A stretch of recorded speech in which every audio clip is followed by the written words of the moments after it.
Bismillahirrahmanirrahim. Assalamualaikum warahmatullahi wabarakatuh. Sahabat-sahabatku kuliah kesihatan Khazanah Islam, Assalamualaikum warahmatullahi wabarakatuh. Alhamdulillah, sekali lagi kita bertemu dalam episod yang ke-51 dengan tajuk yang baru, iaitu apakah di antara faktor-faktor penyebab penyakit. Maka itu marilah sama-sama kita mulai dengan doa untuk diri kita dan perlindungan. Bismillahirrahmanirrahim. Bismillahilladzi la yadurru ma'a ismihi syai'un fil ardi wala fis sama'i wa huwas samiul alim. Na'udzu bikalimatillahi tammati min syarri ma khalaq. Allahumma afini fi badani, Allahumma afini fi sam'i, Allahumma afini fi basari wa tahhir qalbi. Allahumma la sahla illa ma ja'altahu sahla. Allahumma salli wa sallim wa barik ala Muhammad. Maka di antara tajuk kita hari ini adalah apakah di antara faktor-faktor penyebab penyakit. Satu berita gembira untuk mereka yang senantiasa menuntut ilmu. Nabi SAW bersabda, hadis daripada Safwan bin Assal Al-Maradi. Sami'tu Rasulullah sallallahu alaihi wasallam yaqul ma min khariji kharaja min baitihi fi talabil ilmi illa wada'at lahu al-malaikatu ajnihataha ridha bima yasna'u. Di antara hadis ini yang bermaksud tidaklah seseorang yang keluar dari rumah ataupun mungkin duduk di rumah untuk menuntut ilmu kecuali para malaikat akan mengembangkan sayapnya dan meletakkan atas orang tersebut kerana redha dengan apa yang dia kerjakan. Hadis Hasan sahih daripada Sunan Ibnu Majah. Mudah-mudahan kita termasuk dalam golongan ini, walaupun kita tidak keluar rumah untuk menuntut ilmu, tetapi kita berada di alam maya. Mudah-mudahan kita mendapat doa para malaikat. Nah, di antara tajuk kita menurut seorang pakar petunjuk ahli psikologi Muslim dan begitu juga Dr. Yusuf Ahmad Al-Haj dalam kitabnya Islamic Medicine, The Key to a Better Life. Dikatakan sebenarnya penyakit kita yang kita alami bukan hanya disebabkan pola makan sahaja ataupun pola kehidupan, lifestyle. Mereka berpendapat bahawa penyakit jasmani dan jiwa disebabkan beberapa pengaruh, di antaranya 4.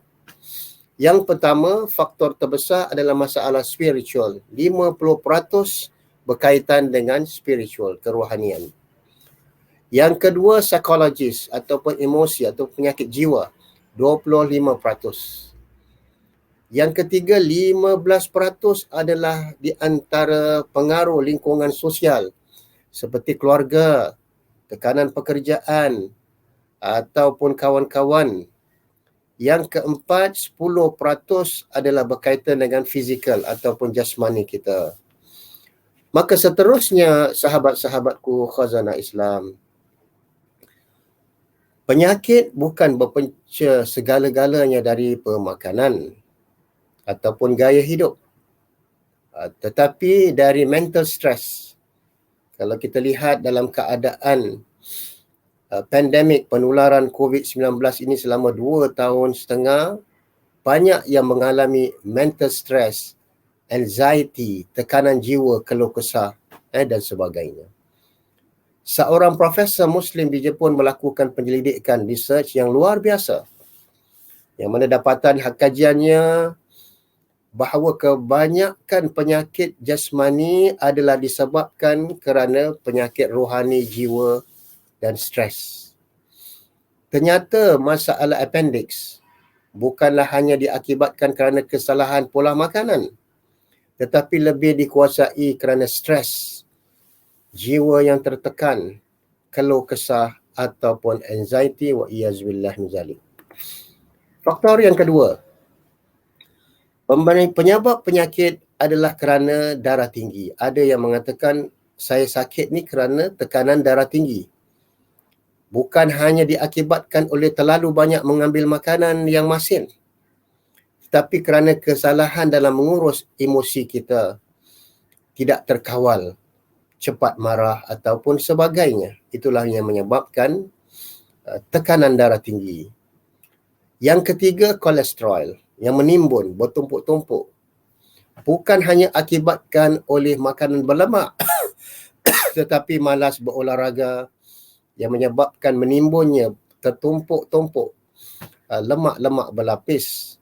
Namun kita hendakkan adalah high density lipoprotein yang baik. Yang keempat, asma. Asma bukanlah kerana terganggunya bekalan oksigen ke paru-paru kita atau lendir-lendir, tetapi kerana sering merasa sedih, keluh kesah yang menyebabkan paru-paru tidak stabil. Itu di antara punca asma ataupun mungkin kerana keturunan. Seterusnya, yang kelima, diabetes ataupun dipanggil kencing manis. Kencing manis ini atau diabetes ataupun derita diabetes bukan hanya kerana terlalu banyak mengambil makanan gula ataupun carbohydrates, makanan yang banyak carbohydrates.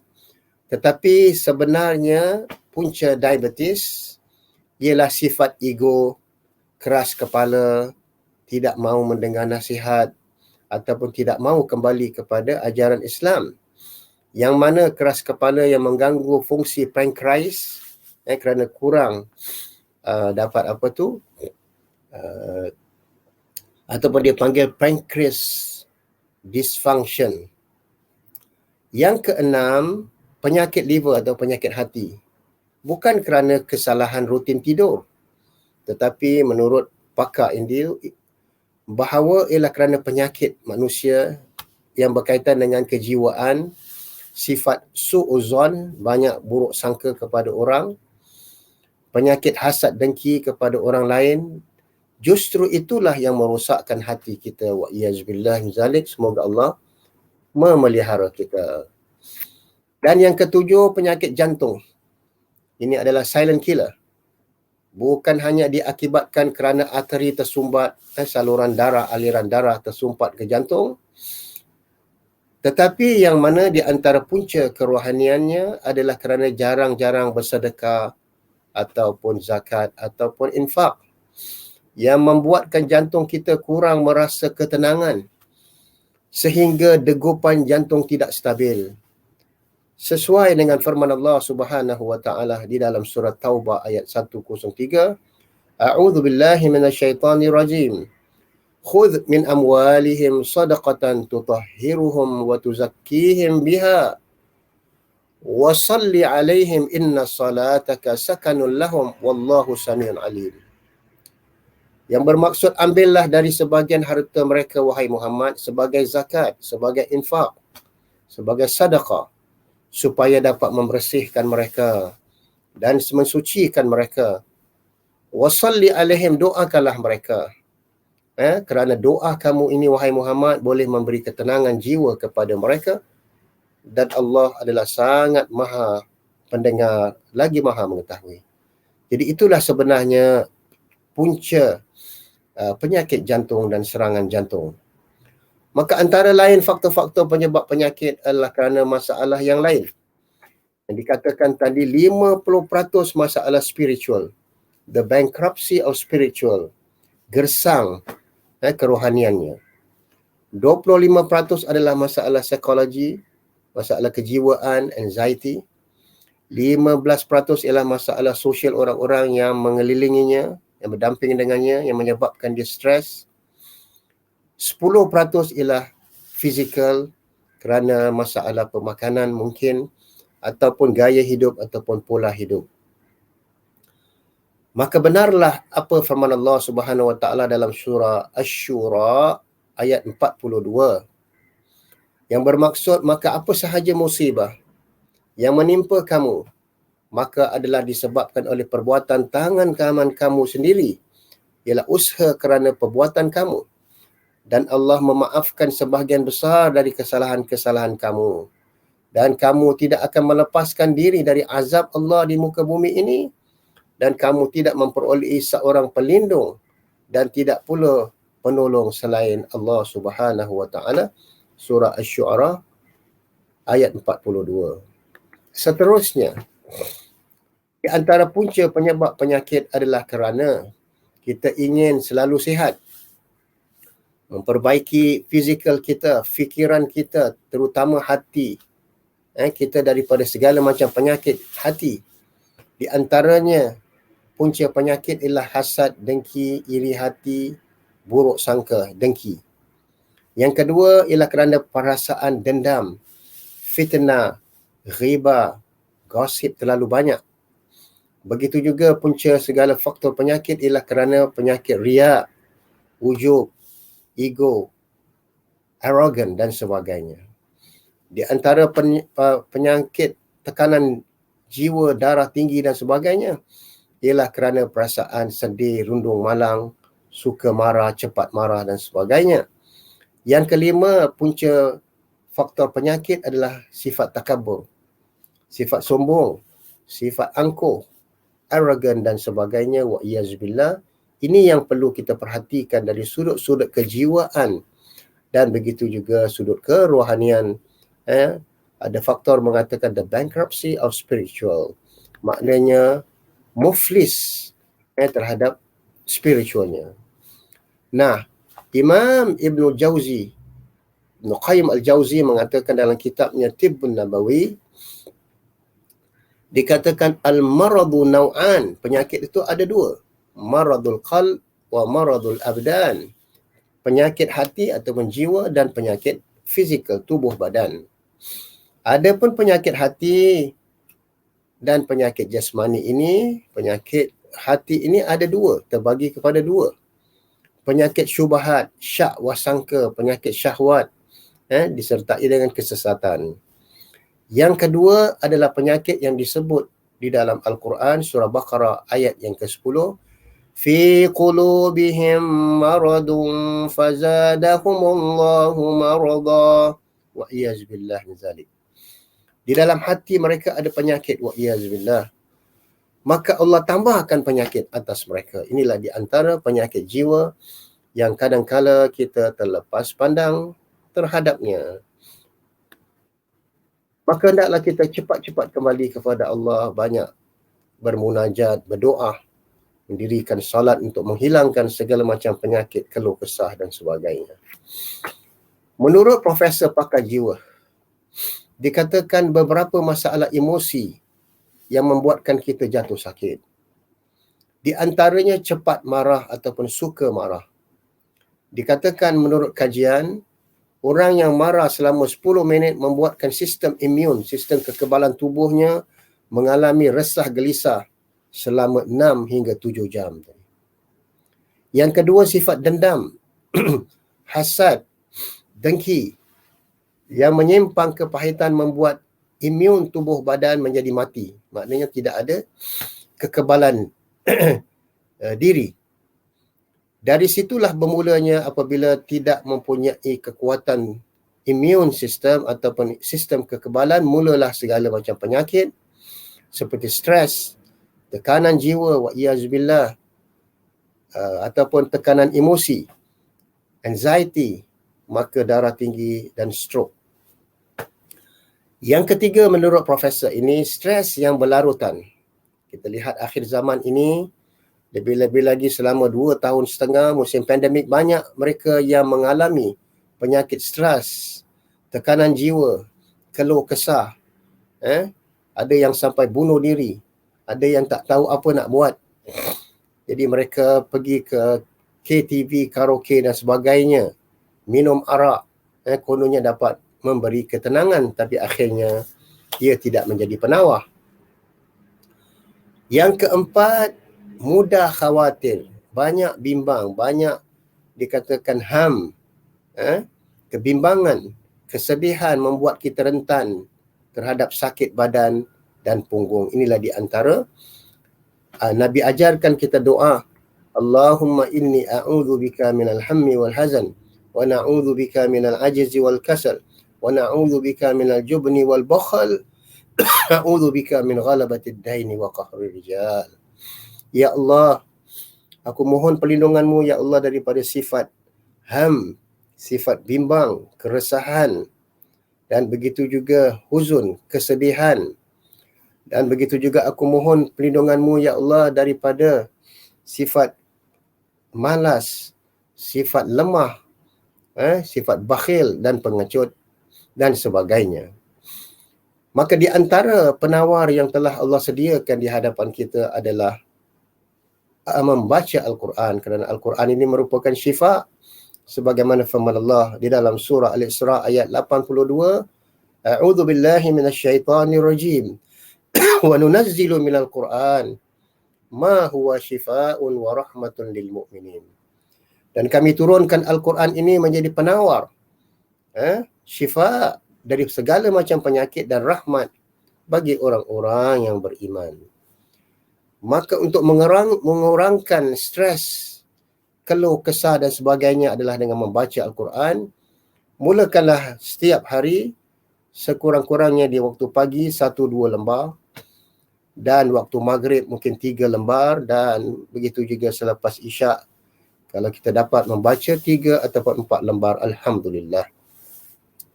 Sebaik-baiknya selepas subuh, selepas waktu bekerja, selepas maghrib ataupun isyak.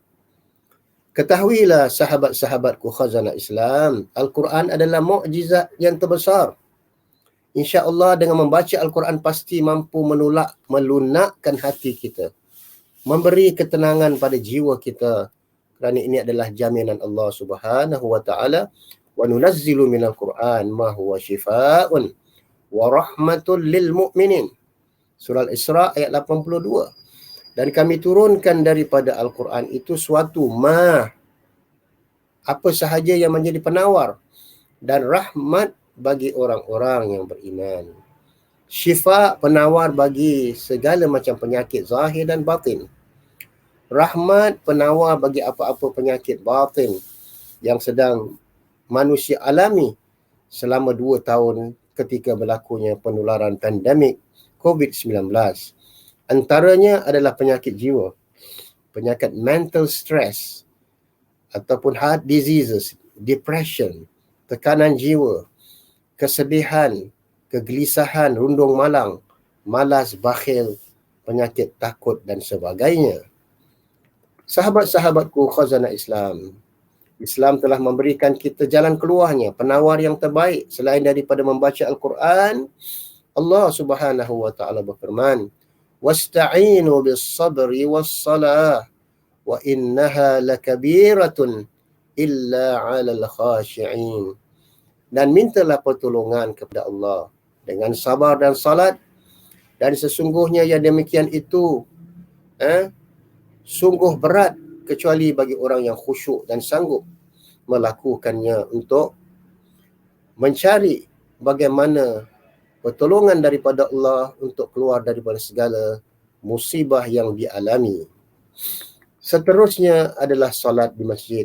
Kalau sekarang ini masjid sudah mula buka pintu-pintunya untuk kita pergi ke masjid mendapat ketenangan dengan solat berjamaah. Seterusnya, Allah sebut di dalam surah Ma'arij, lebih kurang ayat 30, 31, 32, bagaimana nak mengatasi sifat keluh kesah. Allah Subhanahu wa taala mengatakan, illal musallin allazina hum ala salatihim daimun, kecuali orang-orang yang mendirikan salat, yang iltizam mengerjakan salat 5 waktu, insya-Allah akan mendapat ketenangan, merawat jiwanya. Dan dikatakan Allah SWT dalam surah Al-Ahzab, fihi rijalun yuhibbuna ayyatatahharu wallahu yuhibbul mutahhirin. Di dalam masjid itu ada beberapa orang yang suka, cinta untuk membersihkan dirinya. Wallahu yuhibbul mutahhirin. Dan Allah cinta kepada orang yang sentiasa ingin membersihkan dan mensucikan jiwa mereka. Seterusnya, wa idza massahul khairu manu'ah. Inilah keadaan manusia, sifat keluh kesah, lupa daratan. Apabila dia ditimpa kebaikan, dia kikir dan lupa daratan. Yang selanjutnya terapi yang diajarkan oleh Nabi SAW, doa yang harus kita amalkan pagi, petang, siang, malam. Bismillahirrahmanirrahim. Marilah sama-sama baca, ikut saya baca. Bismillahirrahmanirrahim. Allahumma inni a'udzu bika minal hammi wal hazan wa a'udzu bika minal ajzi wal kasal wa a'udzu bika minal jubni wal bukhal wa a'udzu bika min ghalabatid daini wa qahrir rijal. Ya Allah, aku berlindung kepadamu ya Allah dari rasa resah gelisah, sedih hati, dan begitu juga kesedihan. Ya Allah, berilah perlindungan kepadaku dari sifat lemah dan malas. Aku berlindung diri kepadamu ya Allah daripada sifat pengecut dan bakhil, dan serta secengkaman hutang penindasan orang yang menuntutnya. Dan yang ketiga, bagaimana untuk kurangkan stres dengan beriadah. Selain daripada kita melakukan minta pertolongan Allah dengan salat dan sabar, kita luangkan masa keluar dari rumah untuk beriadah agar mengurangkan stres kita dengan banyak cara, kerana bukan sahaja melepaskan endorfin yang dapat membantu melancarkan peredaran darah kita, malah memberi ruang untuk fikiran kita untuk tenang, untuk mencari ilham apabila kita tadabbur alam, melihat kebesaran-kebesaran ciptaan Allah. Yakni kita ambil sedikit masa sebelah petang ataupun pagi, meninggalkan rumah dan fikiran yang berserabut, tapi pulang ke rumah dengan penyelesaian dan mendapat ketenangan setelah kita beriadah dan tadabbur alam. Oleh itu yang ketiga ini, amalkanlah bersenam sekurang-kurangnya 1 hari setengah jam 40 minit. Tidak semestinya kita nak berlari kuat, tapi hanya sekedar brisk walking, jalan perlahan-lahan. Seminggu sekurang-kurangnya kalau dapat 3 ataupun 4 kali untuk mengurangkan stres. Yang keempat, tidur yang cukup. Jadi mengurangkan stres ini adalah dengan tidur yang cukup pada waktu yang mantap, akan memainkan peranan penting dalam mengimbangi emosi kita dalam kehidupan sehari-harian ataupun pola hidup kita. Tidur yang cukup akan mencas bateri tenaga kita sepenuhnya, sebagaimana firman Allah Subhanahu wa taala, wa ja'alna al-laila libasa wa ja'alna an-nahara ma'asha. Dan kami jadikan malam itu sebagai pakaian untuk kita mendapat kerehatan agar kita mencas bateri supaya bertenaga di waktu siang. Dan menjadikan kita seorang yang optimis, sentiasa berfikiran positif, membuatkan kita segar selepas kita mendapat tidur yang cukup ataupun rehat yang cukup. Yang kelima, cubalah ruangkan masa. Jumpalah teman-teman lama, duduklah bersama mereka, ataupun berjumpa dengan adik-beradik ahli keluarga untuk eratkan silaturahim dan memberi ketenangan jiwa. Mencairkan masalah. Orang yang membawa kita kegembiraan mungkin tidak tahu tentang beban yang sedang kita tanggungi. Kita hanya duduk semeja dengan teman-teman soleh, teman-teman ahli masjid, ahli khair, ataupun kita duduk semeja dengan ahli keluarga, adik-beradik, makan bersama, dan lazimkanlah pergi solat berjemaah bersama teman-teman setia anda di masjid. Mudah-mudahan anda akan mendapat ketenangan. Yang keenam, bagaimana untuk merawat stres, tekanan jiwa dan sebagainya. Melangkah keluar rumah, hirup udara segar selepas subuh atau waktu petang untuk melihat tanda-tanda kebesaran Allah. Nikmatilah bagaimana waktu matahari tenggelam, dan begitu juga di waktu duha apabila matahari naik. Pastikan anda terpaku dan kagum. Hati kecil anda akan mengatakan, Rabbana ma khalaqta hadha batila subhanaka faqina adzaban nar. Dalam maksud ayat dalam surah Al-Imran ayat 180 lebih yang akhir-akhir. Dikatakan inna fi khalqis samawati wal ardh wa ikhtilafil laili wan nahar la ayatil liulil albab. Sesungguhnya ciptaan langit dan bumi, silih bergantinya siang dan malam, adalah tanda-tanda kebesaran Allah.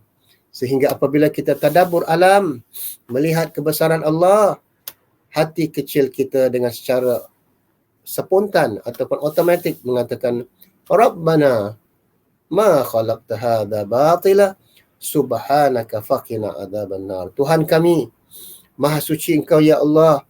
Engkau tidak menciptakan semua alam ini sia-sia ataupun main-main. Nah, begitu juga kadang-kala faktor lain adalah gangguan-gangguan daripada makhluk halus yang untuk kita merawati diri kita dan pagari rumah kita daripada dimasuki syaitan.